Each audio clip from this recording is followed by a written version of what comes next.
Today at മലപ്പുറത്തിലേക്ക് സ്വാഗതം. 6 litre ചാരായവും 18 litre വാഷുമായി യുവതി പിടിയിൽ. പുതുവത്സരം പ്രമാണിച്ചുള്ള സ്പെഷ്യൽ ഡ്രൈവിന്റെ ഭാഗമായി നടത്തിയ പരിശോധനയിൽ കുറുമ്പലങ്ങോട് ശ്രാമ്പിക്കൽ വീട്ടിൽ തങ്കുവിനെയാണ് Nilambur excise circle inspector AR Ratheesh arrest ചെയ്തത്. എമർജൻസി വിളക്കിലും ശരീരത്തിലും ഒളിപ്പിച്ചു കടത്താൻ ശ്രമിച്ച 80 ലക്ഷം രൂപയുടെ സ്വർണവുമായി 2 യാത്രക്കാർ കരിപ്പൂർ വിമാനത്താവളത്തിൽ പിടിയിലായി. അമരമ്പലം സ്വദേശി ചക്കത്ത് സഫ്വാൻ, കോഴിക്കോട് ഇങ്ങാമ്പുഴ സ്വദേശി മൂച്ചിക്കൽ ജംഷാദ് എന്നിവരെയാണ് പിടികൂടിയത്.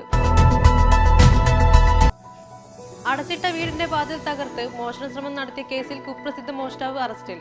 പത്തനംതിട്ട തിരുവല്ല സന്ധ്യാഭവനത്തിൽ സന്തോഷ് കുമാറാണ് തേഞ്ഞിപ്പാല പോലീസിന്റെ പിടിയിലായത്.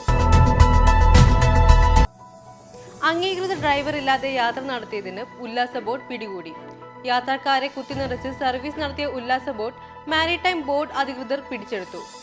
നീല ടൂറിസം പാതയോട് ചേർന്ന് ഭാരതപ്പുഴയിൽ സർവീസ് നടത്തുകയായിരുന്ന ജലറാണി എന്ന ബോട്ടാണ് പിടിച്ചെടുത്തത്. വിഭാഗീയതയെ തുടർന്ന് ഭരണം നഷ്ടപ്പെട്ട കോട്ടക്കൽ നഗരസഭ തിരിച്ചുപിടിച്ച് മുസ്ലിം ലീഗ്. CPM കൗൺസിലറുടെ പിന്തുണയോടെ 7-നെതിരെ 20 വോട്ടിന്റെ ഭൂരിപക്ഷത്തിൽ ഡോക്ടർ ഹനീഷ ചെയർപേഴ്സണായി. CPM സ്ഥാനാർത്ഥിയായി മത്സരിച്ച സനീല പ്രവീണിനാണ് 7 വോട്ട് ലഭിച്ചത്. പുതുവത്സരാഘോഷത്തിൽ നിലമ്പൂരിൽ റെക്കോർഡ് മദ്യവിൽപ്പന. 55 ലക്ഷം രൂപയുടെ മദ്യമാണ് നിലമ്പൂർ ബിവറേജസ് ഔട്ട്ലെറ്റുകളിൽ മാത്രം വിറ്റയച്ചത്.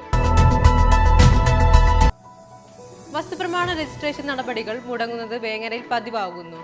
ഇന്റർനെറ്റ് തകരാറായതാണ് കാരണം. വിഷയം നിരവധി തവണ അധികൃതരുടെ ശ്രദ്ധയിൽപ്പെടുത്തിയിട്ടുണ്ടെങ്കിലും നടപടി ഉണ്ടായിട്ടില്ല.